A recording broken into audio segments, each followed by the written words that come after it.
Hey there, everyone. Robert here, and welcome back to Stories of Self-Growth, Mindset, and Real-Life Learning. I've got a question for you today that might make you feel a little uncomfortable. What's the biggest failure you've experienced in the past year? And here's the follow-up that might surprise you. What if that failure was actually one of the best things that happened to you? I know, that sounds almost ridiculous, right? We've been conditioned to see failure as something shameful, something to hide from or avoid at all costs. But what I want to share with you today completely changed how I view setbacks, mistakes, and those moments when life doesn't go according to plan. Let me take you back to what I used to call the worst year of my life, though now I realize it was actually one of the most transformative. This was about 5 years ago, and I was riding high on what I thought was success. I had just gotten a promotion at work, I was dating someone I thought I might marry, and I'd launched a side business that was showing early promise. I felt like I had life figured out. Then, within the span of 6 months, everything fell apart. The promotion came with responsibilities I wasn't prepared for, and I was struggling badly. My relationship ended in a way that blindsided me completely. And my side business? It failed spectacularly. Not just failed, but crashed and burned in a way that left me questioning everything I thought I knew about myself. I remember sitting in my apartment one evening, looking at the stack of bills from my failed business, dealing with the aftermath of my breakup, and knowing that I was probably going to lose my job because I wasn't performing well in my new role. I felt like a complete fraud. Here I was, someone who had always prided himself on being capable and successful, and suddenly I couldn't seem to do anything right. My first instinct was to hide. I stopped talking to friends because I was embarrassed about how my life had unraveled. I avoided family gatherings because I didn't want to answer questions about my business or my relationship. I became really good at giving vague answers when people asked how things were going. Oh, keeping busy. Or, things are fine, just figuring some stuff out. But hiding from failure doesn't make it go away. It just makes it fester. The shame and embarrassment I felt were eating away at me. And I realized I had two choices. I could continue spiraling downward, or I could try to understand what had happened and what I could learn from it. The turning point came during a conversation with my Uncle Mike. He's one of those people who's lived a full life, successful in some areas, knocked down in others, but always seemed to bounce back with wisdom and humor intact. I finally broke down and told him everything that had been happening. His response surprised me. Instead of offering sympathy or trying to make me feel better, he said, "Congratulations, Robert. You've just gotten your real education. Everything up until now has been practice."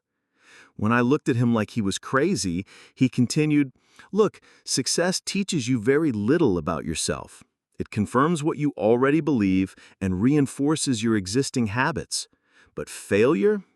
Failure strips away all the illusions and shows you who you really are. It forces you to grow in ways that comfort never could." That conversation planted a seed that completely shifted my perspective. Instead of asking, "Why did this happen to me?" I started asking, "What can this teach me?" When I examined my business failure honestly, I realized I had ignored every warning sign because I was so invested in the image of being an entrepreneur. I had convinced myself that confidence meant never doubting your decisions, so I doubled down on strategies that weren't working instead of adapting. I had been so afraid of admitting I didn't know something that I avoided asking for help until it was too late. The relationship ending taught me that I had been trying to be who I thought my partner wanted me to be instead of being authentically myself. I had ignored red flags and fundamental incompatibilities because I was more invested in the idea of being in a relationship than in whether it was actually a good relationship for either of us. And my struggles at work revealed that I had accepted the promotion for the wrong reasons. for the title and the salary increase, not because I was genuinely excited about the role or felt prepared for the challenges it would bring. These weren't comfortable realizations, but they were incredibly valuable ones. Every failure was showing me patterns in my thinking and behavior that I had never noticed before. I was someone who avoided difficult conversations, who prioritized appearance over substance, and who often made decisions based on fear rather than genuine desire. But here's what I found most surprising. Once I stopped being ashamed of these failures and started getting curious about them, they became incredibly empowering. Every mistake contained information. Every setback revealed something about my assumptions or my blind spots or areas where I needed to grow. I started keeping what I called a failure journal. Not to beat myself up, but to extract lessons. After any disappointment or mistake, I would write about what happened, what I had expected to happen, and what the gap between those two things might teach me. Some entries were about small, everyday failures, like, I procrastinated on that project again. What was I avoiding? What made it feel overwhelming? Others were about bigger life decisions, like, I said yes to that commitment even though I knew I didn't have the bandwidth. What am I trying to prove and to whom? What amazed me was how patterns started emerging. I could see recurring themes in my failures, which meant I could start addressing the root causes rather than just dealing with the symptoms. I also began to notice that my relationship with risk was changing. When failure stops being this terrible thing that defines your worth and starts being valuable information about how to improve, you become much more willing to try new things. I started taking calculated risks, experimenting with different approaches, and viewing setbacks as data points rather than verdicts on my character. The business world has a term for this, failing fast. The idea is that if you're going to fail, and you probably are because that's how learning works, it's better to fail quickly and cheaply so you can adjust your approach and try again. But I realize this principle applies to much more than just business. Dating became less stressful when I stopped seeing every relationship that didn't work out as a personal failure and started seeing it as information about compatibility and what I was really looking for. Learning new skills became more enjoyable when I expected to be bad at them initially and viewed mistakes as necessary steps in the process rather than signs that I should give up. As I wrap up my part of today's story, I want you to think about this. What would you attempt if you knew that failing wouldn't reflect poorly on your worth as a person, but would simply provide you with valuable information for your next attempt?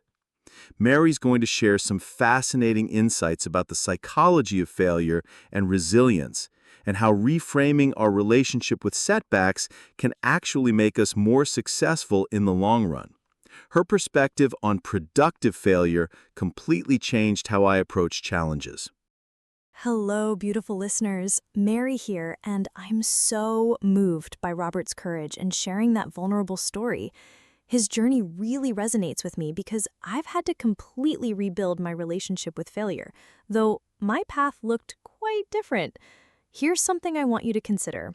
What if our culture has gotten failure completely wrong? What if, instead of being something to avoid, failure is actually one of the most reliable paths to growth, resilience, and ultimately genuine success? I spent most of my 20s absolutely terrified of failure. And I don't mean just disappointed by setbacks. I mean genuinely terrified. This fear shaped every decision I made. I chose safe career paths, stayed in comfortable relationships longer than I should have, and avoided pursuing dreams that felt too risky or uncertain. The irony is that my fear of failure was actually causing me to fail at the things that mattered most. I was failing to live authentically, failing to challenge myself, and failing to discover what I was truly capable of. I was so busy avoiding the possibility of public failure that I was guaranteeing private regret. My wake-up call came when I was working at a job that felt soul-crushing, but secure. I had been there for 3 years, doing work that didn't challenge me, with people who were nice enough but didn't inspire me, in an environment that felt like it was slowly draining my creativity and enthusiasm for life. I kept telling myself I should be grateful. The job paid well, had good benefits, and my family was proud of my stability. But I was miserable, and I knew it. Deep down, I had dreams of starting my own consulting practice, maybe writing a book, doing work that felt meaningful and aligned with my values. But every time I considered making a change, that fear of failure would kick in. What if my business didn't work out? What if I couldn't make enough money? What if people thought I was foolish for leaving a secure situation?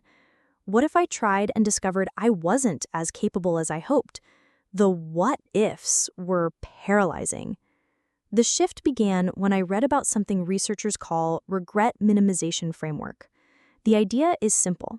When facing a difficult decision, imagine yourself at 80 years old, looking back on your life. What choice would minimize your regret? When I applied this to my situation, the answer was crystal clear. At 80, I wouldn't regret trying to build something meaningful and failing, but I would absolutely regret never trying at all because I was afraid of what might happen. That realization gave me the courage to start my plans from exiting that job. But more importantly, it changed how I thought about failure itself. I started researching successful people I admired, and what I discovered was fascinating. Virtually all of them had experienced significant failures, and most of them credited those failures as crucial to their eventual success. There's this concept in psychology called anti-fragility. It's the idea that some systems don't just survive stress and challenges, they actually get stronger because of them. I started wondering, what if I could become anti-fragile? What if I could develop the ability to not just bounce back from failure, but to use it as fuel for growth? I began experimenting with what I called productive failure. Instead of trying to avoid all possibility of failure, I started setting up small experiments where failure was not only possible, but expected. I would give myself permission to try things I wasn't sure I could do, with the understanding that the goal wasn't necessarily to succeed immediately, but to learn. For example, I started a small blog about topics I was passionate about, even though I had no experience with writing or marketing. I knew it might fail, and in many ways it did. My early posts were awkward. I had no idea how to build an audience, and I made countless mistakes. But each failure taught me something valuable about writing, about connecting with readers, about the topics I really cared about. What I discovered was revolutionary for me. When you approach challenges with genuine curiosity rather than attachment to a specific outcome, failure becomes much less threatening. Each setback becomes data. Each mistake becomes a learning opportunity. Each no becomes information about how to improve your approach. I also learned something crucial about the relationship between failure and innovation. Some of the most significant breakthroughs in science, technology, and art have come from what initially looked like failures. Penicillin was discovered by accident. Post-it notes were the result of a failed attempt to create a super strong adhesive. Many successful businesses are pivots from ideas that didn't work out as originally planned. This taught me that failure isn't the opposite of success, it's often a necessary ingredient of success. When we're too afraid to fail, we play it so safe that we never discover what we're truly capable of. One of the most liberating realizations was understanding the difference between failing at something and being a failure. When my early business attempts didn't work out as planned, that didn't make me a failure as a person. It made me someone who was learning, experimenting, and growing. The failure was an event, not an identity. I started sharing my experiments and failures more openly with friends and family, and something beautiful happened. Instead of judging me, most people were actually inspired. They started sharing their own dreams and fears, their own experiences with setbacks and recovery. I realized that by being vulnerable about my failures, I was giving others permission to be honest about theirs. There's this Japanese concept called wabi-sabi, the beauty of imperfection and impermanence. I started applying this philosophy to my relationship with failure. Instead of seeing my mistakes as flaws to be hidden, I began seeing them as part of the natural, beautiful process of growth and learning. This shift also changed how I approached relationships. Instead of trying to appear perfect to avoid rejection, I started being more authentic about my struggles and uncertainties. Paradoxically, this made my relationships deeper and more meaningful. People connected with my humanity, not my facade of having everything figured out. As I close our conversation today, I want to leave you with this thought. Every person you admire, every achievement you respect, every innovation that has improved your life, behind all of these are countless failures, mistakes, and setbacks that were transformed into wisdom, resilience, and eventual success. Your failures don't define you. How you respond to them does. Each setback is an opportunity to practice resilience, to develop wisdom, and to become the kind of person who doesn't just survive challenges, but grows stronger because of them. What's one area of your life where you've been playing it too safe because you're afraid of failing? What would you attempt if you knew that the lessons from failing might be just as valuable as succeeding? We'd love to hear from you. Share your thoughts about failure and growth in the comments below. Have you had an experience where a failure led to unexpected growth or opportunities? What fears are still holding you back from taking meaningful risks? And if these conversations are helping you see challenges differently, please follow Learn English Through Stories. We're here every week with honest, real-life discussions about the messy, beautiful journey of personal development. Until next time, remember, your willingness to fail is directly proportional to your capacity to succeed.